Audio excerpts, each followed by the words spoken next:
औज़ुबिल्लाहिमिनश्शैतानिर्रजीम बिस्मिल्लाहिर्रहमानिर्रहीम। कामरान शहज़ाद सिद्दीकी मिसाली घराने के पार्ट 9 के साथ आपकी खिदमत में हाजिर। गुज़िश्ता पार्ट में हमने तज़किरा किया था कि फैमिली का एक पेपर तैयार किया जाए, एक तहरीर तैयार की जाए जिसमें ख़ानदान के अग़राज़ व मक़ासिद और ख़ानदान के मनाज़िल का तयन किया जाए कि हमारा घर जो मियाँ बीवी की शादी के बाद, बच्चों की पैदाइश के बाद आगे को सफ़र करना शुरू करता है तो उसकी मंजिल क्या होगी और रास्ता कौन सा होगा। तो उससे ये होता है कि आप घर के उसूल व ज़वाबित मुरतब करने में आपको वो माविन होता है। घर का हर फर्द उसको फॉलो करता है और नताइज जो हैं वो आपकी सोच के मुताबिक या करीब तरीन होते हैं। तो दोस्तों आज इसमें हम जिक्र ये करेंगे कि हमने लास्ट टाइम जैसे जिक्र किया था कि आपने मिलकर सोचना है, बैठना है और घर के अग़राज़ व मक़ासिद को तहरीर करना है। उससे पहले बहैसियत सरबराह मर्द को और बहैसियत प्राइम मिनिस्टर या सक्सेसर औरत को, दोनों को अपना अपना ज़ाती तज्ज़िया और जायज़ा यानी कि तज्ज़िया करना होगा और जायज़ा लेना होगा। मिसाल के तौर पे जायज़ा लेने में हम ये देखेंगे कि हमारे जहन में वो दायरा कितना बड़ा है जिसके बारे में हम सोचते हैं कि क्या काम हमें करने हैं, ठीक है ना। जो काम हम करना चाहते हैं या जो काम हम करना चाहते हैं वो अगर हम अपने जहन में लाएं और उसको एक पेज पर लिखना शुरू करें तो आप देखेंगे कि वो बड़ी तवील लिस्ट बन जाएगी, क्योंकि हम बहुत सारे काम करना चाहते हैं।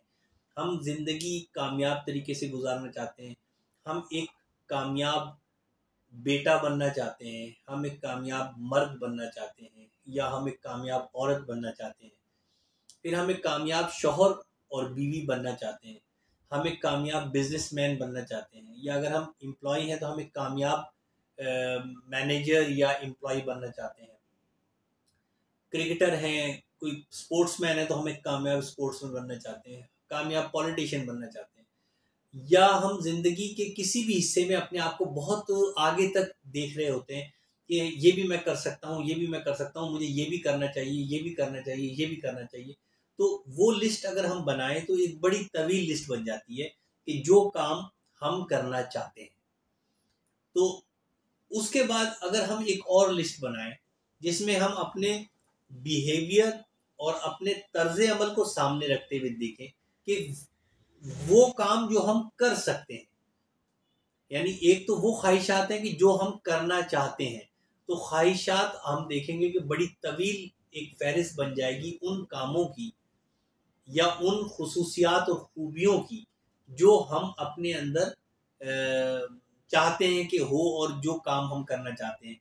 लेकिन जब हम अपने बिहेवियर और अपने तर्ज अमल के मुताबिक हम जिंदगी का मुशाहिदा करेंगे, उसके बाद वो काम, उन कामों की एक फहरिस्त बनाई जाए कि जो हम कर सकते हैं, तो आप हैरान हो जाएंगे कि वो बहुत ही चंद काम होंगे जो हम कर सकते होंगे, और जो काम हम करना चाहते हैं उसके और जो काम हम कर सकते हैं उसके दरमियान इतना ज़्यादा फ़र्क होगा कि आप खुद हैरान हो जाएंगे।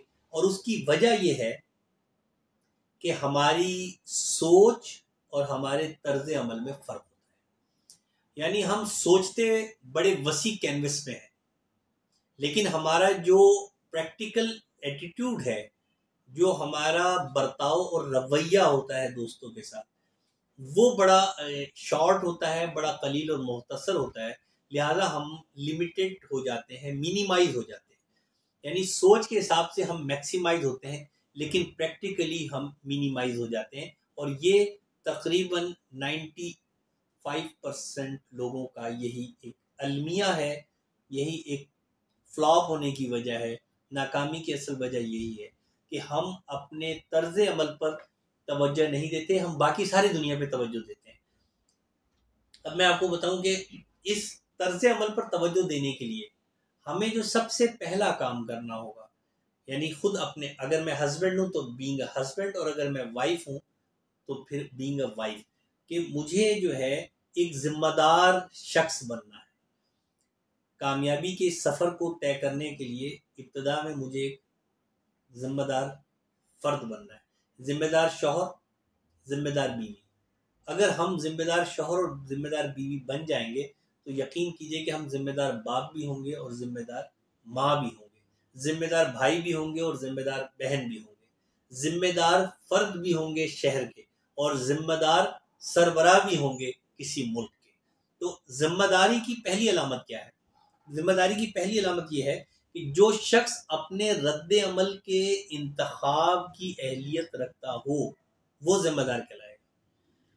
यानी आपका जो रिएक्ट है किसी भी हवाले से, किसी की बात पर, किसी के इल्ज़ाम लगाने पर, किसी के गुस्सा करने पर, किसी के रवैये पर आपका रद्द अमल, आपका रिएक्शन, अगर आप उस रद्द अमल के इंतखाब पर कंट्रोल रखते हैं, अगर आप रिएक्ट करते हुए इतना अपने अंदर, आपके अंदर इतनी सलाहियत है कि आप रिएक्शन के वक्त खुद पर कंट्रोल कर सकते हैं, तो इट मीन्स कि you are a responsible person. बड़ा ही शॉर्ट और सिंपल सा ये फार्मूला है। करना सिर्फ ये है कि हमने जायज़ा ये लेना है कि हम रद्द अमल के वक्त कितना इख्तियार रखते हैं अपनी ज़ात पर, क्योंकि जो शख्स अपनी ज़ात पर इख्तियार नहीं रखता उसको कायनात पर इक़्तिदार कायम करने या माशरे पर अपनी अपनी बात मनवाने का कोई हक नहीं होता है। तो जिम्मेदार बनने के लिए हमें ये देखना होगा, और अगर हमारे अंदर ये सलाहियत कम है तो सबसे पहले हमें अपने अंदर इस सलाहियत को उजागर करना है। हमें ये कोशिश करनी है कि किसी भी हवाले से, किसी भी मामले पे, किसी भी हालत में हमारा रिएक्शन जो है वो हमारे कंट्रोल में हो। ये नहीं हो कि मुझे गुस्सा आ गया था, मैं कंट्रोल से बाहर हो गया था, ये बात ही ऐसी थी। तो बात ये है कि यही तो आपकी जिम्मेदार होने का, यही आपके जिम्मेदार होने का एक सबूत होगा कि किसी भी हालत में आपका रिएक्शन जो है वो आपके कंट्रोल में हो। अच्छा, जब आप अपने अंदर ये सलाहियत पैदा कर लेंगे, अच्छा ये बात अपने अपने अंदर पैदा करनी है ख़ानदान की तहरीर लिखने से पहले।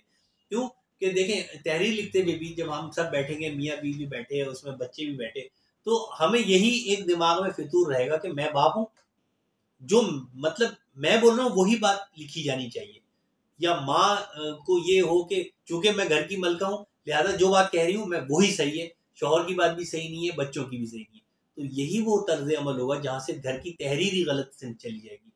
तो तहरीर लिखने से पहले हमें करना ये होगा कि हमें अपने आप को जिम्मेदार बनाना होगा, और जिम्मेदार बनने के लिए पहली अलामत ये है कि हम अपने रद्द अमल पर इख्तियार रखते हों। हमारे सामने बच्चों ने गलत बात भी करनी है, हमारे सामने बीवी ने नाजायज़ अटकना भी है, या हमारे सामने शौहर ने नाजायज़ हुक्म भी चलाना है, लेकिन हमने उसका रिएक्शन वैसा नहीं देना है जैसा हम देते हैं, बल्कि हमने क्या करना है, हमने बहुत तहम्मुल से हमने उसको रिएक्ट करना है ताकि सामने वाले को अपनी गलती का एहसास भी हो जाए और माहौल भी पूरा गंदा ना हो, माहौल बिगड़े भी नहीं और मामला ऐसा तरीके से हल हो जाए। तो इस कोशिश को हमें करना है, अपने रद्दमल पर गौर करना है और अपने तर्ज गुफ्तगू पर गौर करना है। यानी इस सलाहियत को पैदा करने के लिए कि रद्द अमल जो है वो हमारे कंट्रोल में हो, उसके लिए दो चीज़ें बहुत अहम। नंबर एक, अपने रद्द अमल पर गौर करें कि हम रिएक्ट जो कर रहे हैं तो उस टाइम हमारा चेहरे का तासुर कैसा है, और अपनी गुफ्तगू, जो अल्फाज हम बोल रहे हैं वो क्या असर करेंगे सामने वाले पर। क्या हम हतक आमेज गुफ्तगू कर रहे हैं, क्या हमने अल्फाज के चुनाव पे तौहीन के अंसर को जो है वो नोट नहीं किया, क्या मैं बहसियत शौहर बात करते हुए बीवी को बहुत ज़्यादा कमतर दर्जा देते हुए बात कर रहा हूँ, मेरी बात में तहमकाना अंदाज है, हुक्मिया अंसर है, या मैं ज़्यादा पढ़ा लिखा हूँ तो क्या तकब्बुराना अंसर है, या इल्मियत का मैं ताना दे रहा हूँ, या अगर बीवी है तो वो ये कि अगर वो पढ़ी लिखी है या बड़े घर की है या मिजाज की तेज़ है तो उसको बात करते हुए ये ख्याल करना होगा कि वो जो बात कर रही है तो वो अपने शौहर से गुफ्तगू कर रही है। शौहर जो होता है, इस्लाम में शौहर का दर्जा माँ बाप से ज़्यादा है। तो क्या हम अपने माँ बाप से जिस तरह बात करते हैं हमें उससे भी ज़्यादा देखभाल कर अपने शौहर से गुफ्तगू करनी है, तो क्या हम ऐसा कर रहे हैं? और इसी तरीके से शौहर को चाहिए कि शौहर के लिए, चूंकि बीवी अपनी ज़िंदगी को वक्फ कर देती है, अपना घर बार छोड़ के आती है, तो उससे मोहब्बत का इजहार करना है। तो आपने इख्तिलाफ की सूरत में भी उससे गुफ्तगू इस तरह करनी है कि उसको अपनी कम मायगी का एहसास ना हो, कमतरी का एहसास ना हो, कम इल्मी का एहसास ना हो, कम तजर्बाकारी का एहसास ना हो, या मकाम और मर्तबे में कि जी मैं कमतर हूँ, ये एहसास नहीं होना चाहिए। शौहर की गुफ्तगू ऐसी होनी चाहिए, और बीवी की गुफ्तगू भी उसके शौहर के अदब आदाब और इज़्ज़त और एहतराम और उसका लिहाज रखते हुए होनी चाहिए। इख्तिलाफ करने का आपको इख्तियार है, लेकिन इख्तिलाफ के इजहार में अल्फाज का चुनाव और आपके तर्ज अमल, जो आपका रिएक्शन है, उसको आपने मेंटेन करना है इस तरीके से कि सामने वाले को तौहीन का एहसास ना हो। तब तो समझ लें कि आप जिम्मेदार शहरी हैं, जिम्मेदार फर्द हैं, जिम्मेदार शौहर या बीवी हैं। और जब आप जिम्मेदार शौहर और जिम्मेदार बीवी बन जाएंगे, तो फिर यकीनन आप एक जिम्मेदार घराने को जन्म देने में कामयाब हो जाएंगे। वरना सारी कोशिशें अबस और रायगा जाएंगी। मुझे उम्मीद है कि आप इस बात पर गौर करेंगे और अपने अंदर भी ये कोशिश करेंगे कि हम इस चीज़ को लाएं। बाकी चीज़ों को हम नेक्स्ट साथ में बयान करते जाएंगे। इस क्लिप में सिर्फ इतना ही। तो अगर आप को ये चीज़ें अच्छी लगती हैं, ये बातें समझ आती हैं, और आप भी अपने घर को असर नौ अपने घर का जायज़ा लेना चाहते हैं इस्लाह के हवाले से, तो हमारे इस चैनल को सब्सक्राइब करें, इस वीडियो को शेयर करें, इसको लाइक करें, इस पर कमेंट्स करें, अपने ग्रुप में तमाम लोगों को शेयर करें, ताकि ये बात हर जगह पहुँचे, हर घर पे पहुँचे, हर दिल और दिमाग तक पहुँचे, ताकि हम सब मिलकर माशरे की इस्लाह में कामयाब हो जाएं। क्योंकि माशरा बहुत तेज़ी से बिगड़ रहा है, बदल रहा है, मगरिब ज़दा हो रहा है, और हम अपनी तहजीब, सकाफ़त और कल्चर से दूर चले जा रहे हैं। खुदारा इसमें हमारी मदद करें और हम सब मिलकर एक दोबारा अपने असलाफ और अजदाद के माशरे को री-मेंटेन कर सकें। उम्मीद है कि आप इस काम में मेरा ज़रूर साथ देंगे। बहुत शुक्रिया। अस्सलाम वालेकुम।